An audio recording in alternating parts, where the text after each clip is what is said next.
It's the Captain back again here, giving you part 2 of the Fender Mustang Floor demo as promised. You might have seen last week's demo where I quickly unboxed the first Mustang Floor that turned up, went through the first 10 presets, kind of talked about the spec a little bit, but didn't get into any of the editing. So I thought we'd do a follow-up video where we just focused a little bit more about what you could do with the Mustang Floor if you took the time to get into some of the edit modes. So my rig today is a little Blackstar HT5 combo, a head and cab rather. It's the HT5R. I've set this up with all the tone at 12 o'clock, no reverb, so it just sounds like this.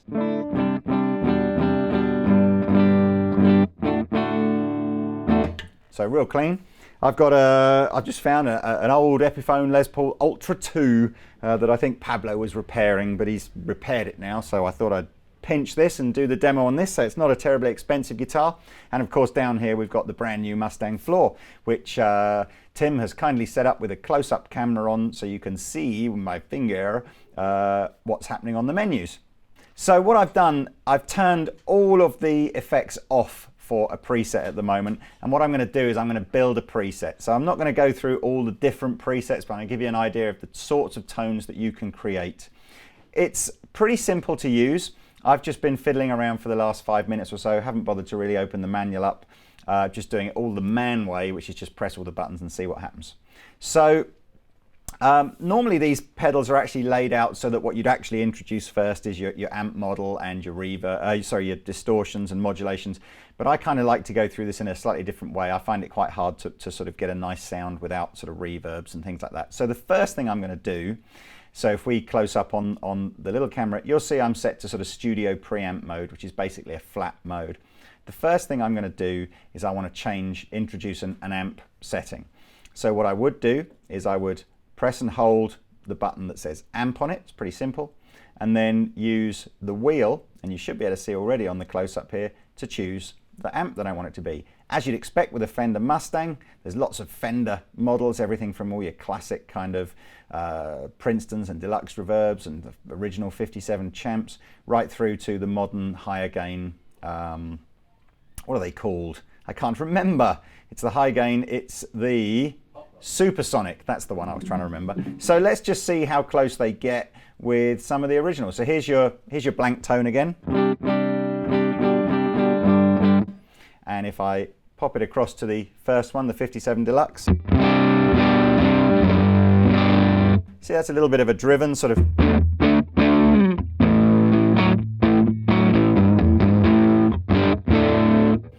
I can edit any of these. I'm just going to skip through a few of the presets, so a few of the amp models, find one that I like, and then I'll show you how you edit them. So it's like a 59 Bassman sort of sound here. We've got the 57 Champ. That was a really small amplifier, so it does sound a little bit kind of, a little bit nasally. But as I said, the original was a tiny little amp, so it probably sounded a bit like that. Classics like the 65 Deluxe.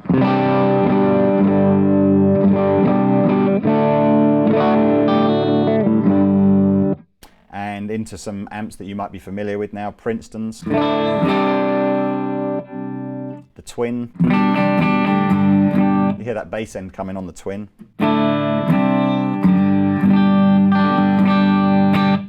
And you know what I'm going to do just right now as well, because I think these are all going to sound a little bit dry unless I do this. I'm just going to quickly sneak in and add some reverb, and then I'll jump back to the amp models again. So I press and hold the reverb button.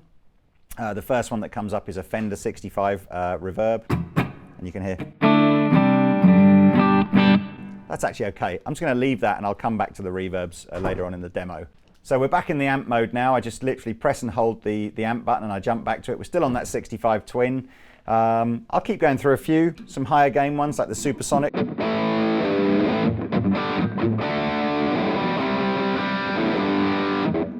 And then we move into a whole load of amp models that Fender obviously can't name because of copyright laws, so you'll have to work out, you know, what a British 60s is. I suspect that's a Vox sound.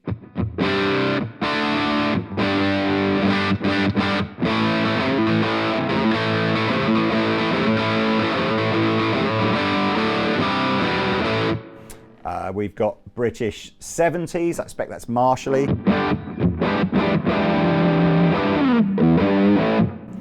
We've got British 80s, that'll bound to be a Slash kind of Marshall.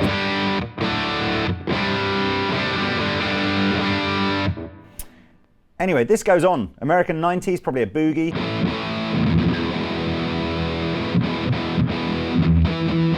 I can't remember that one.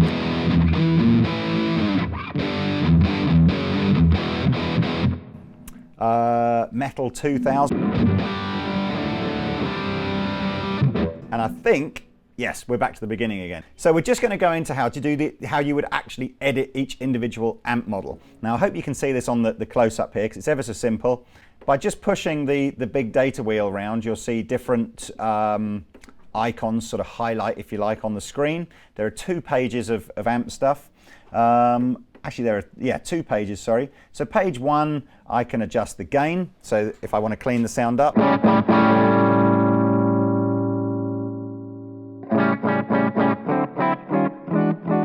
Or get that nice bit of crunch kind of just starting to clip. I can adjust the volume if I want to. Treble, let's make it a little bit darker sounding. Mid-range.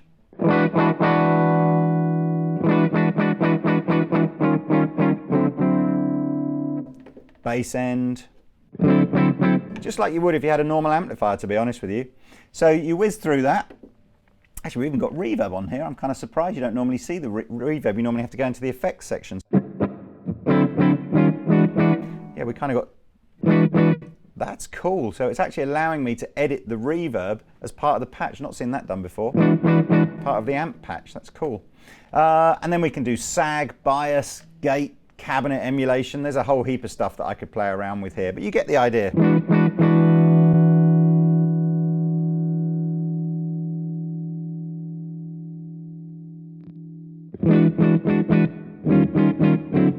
So that's a 65 deluxe reverb going into a 4x12, whereas it would have originally just been a 112 combo. So that's how you do the amp section. You can basically do that for any of those. I think what I'm going to do is I'm going to go back to my main amp selection and choose something like, what shall I have? No, I want a nice clean sound. I think I'm going to find that Fender Twin. So here's the Fender Twin. So the next bank along is called Stomp. Hit the Stomp button. This is all going to sound sort of pretty familiar now, because basically editing's the same as you go through. So I hit the Stomp button and then I choose my Stomp. And I've got choices of compressors, overdrives, wah pedals, auto wahs. This was kind of fun.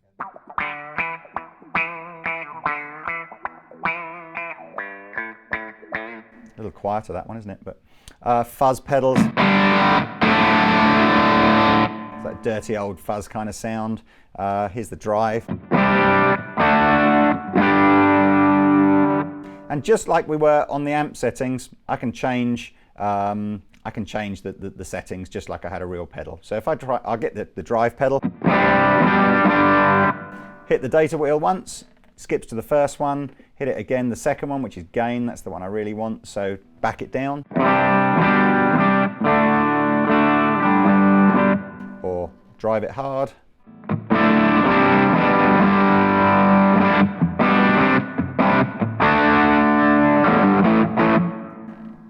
Basically go through all of those to get a sound that I really like. There's just one page for the overdrive setting. I guess you don't need many, it's just level, gain and the 3-tone controls. So let's leave a little bit of gain on this setting.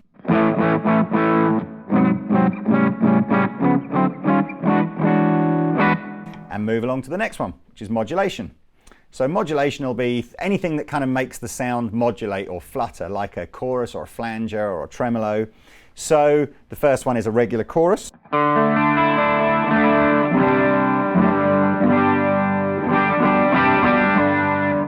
Again, I can change all the settings on these if I want to. We've got flangers.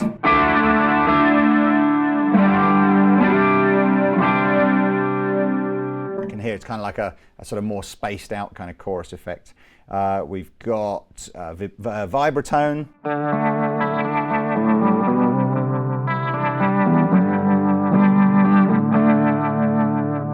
Again, I could change the speed and the depth of that if I wanted to. Tremolo settings. Change the speed of that, show you how easy it is to do. So go to the rate control. Turn it down. It's ever so simple to do this. Let's go back to the actual pedal itself, change that. There were some really crazy ones in here. I'm never a big fan of these kind of sounds, but you know, if you're into your experimental guitar stuff, you could have a ring modulator. What a musical sound that is. A step filter. You could have a phaser, that's not a weird sound at all. Pitch shifter. And you can adjust the pitch. That one's there's an octave below, but it can be any pitch that you want to. The wahs, which are in here, but I need to activate the pedal to make the wah work, so I'll come back to that. Shall I come back to that, or shall I just do it now? Let's just do it now. So I've got the wah on, press the pedal button on the end here, see if I can remember how to do this. Here we go. Scroll through until it says what's the behavior of the pedal. I say I want the pedal to be the modulation, because that's where I found the wah. And there you go. And I can switch that to be volume or any other effect that I want it to be. It's pretty straightforward to do. Let's go back to the modulation here. What else we got? What else we got? That's it. That's kind of modulation done. So I think I'm going to leave us on a chorus. And finally, not finally, we've got two more to go actually, the delay setting. So again, press and hold delay, choose a delay. It's really, really simple to do. There's loads and loads of different delays. Can be stereo delays, mono delays, ping pong delays, all kinds of stuff. I'm just using this in a mono setup, so I'm just going to pick a mono delay. Here we go. Change the level, don't want it quite so much as that. Maybe shorten the time a little bit.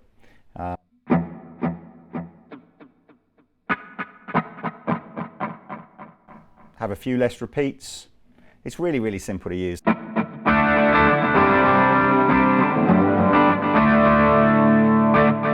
And there you go.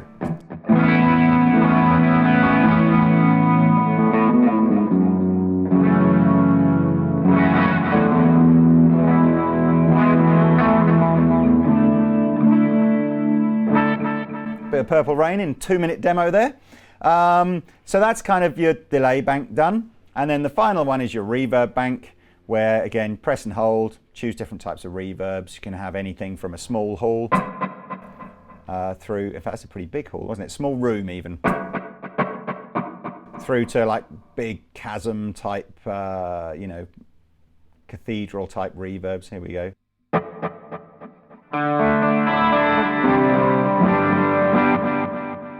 And so now I've got a sound that I really, really like. So here it is. Actually, I'm not sure how much I'd really use. That's too much reverb on there, isn't it?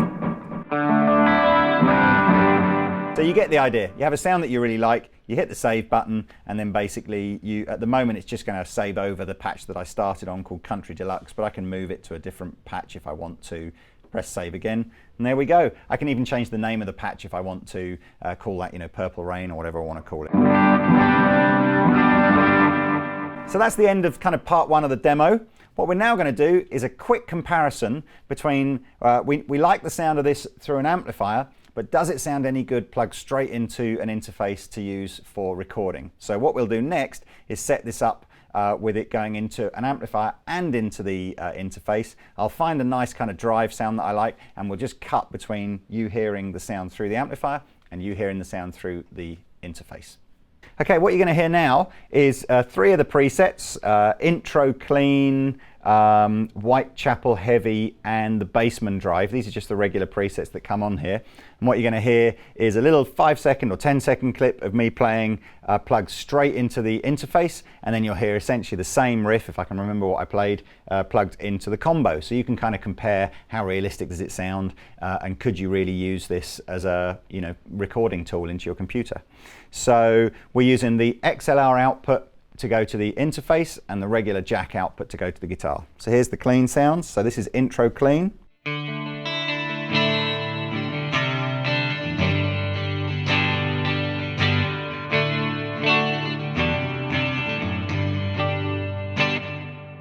So this is intro clean into the combo.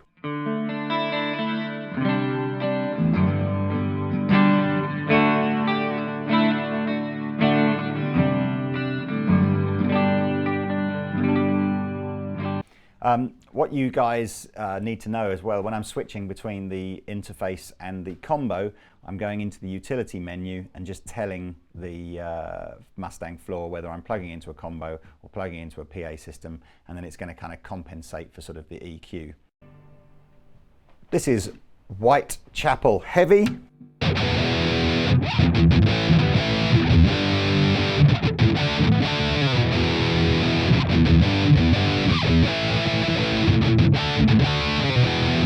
Okay, this is Whitechapel Heavy into the combo.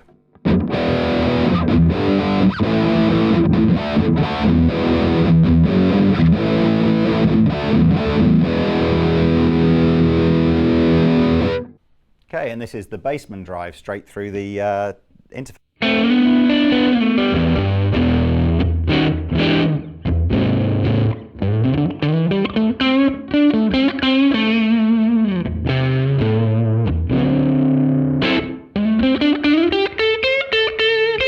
Okay, and finally this is the Bassman Drive into the combo.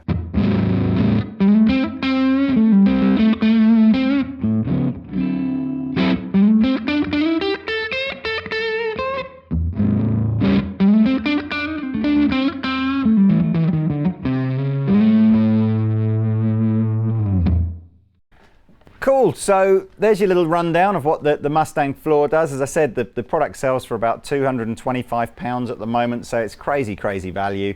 There's a whole heap of kind of technical and specy kind of stuff that you can find out if you go to the Andertons website, or watch the first part of the video that I did a week or so ago, because I kind of go into a bit more detail there. So that's it, I've been the Captain. I'm off to do another video now, so I'll see you later.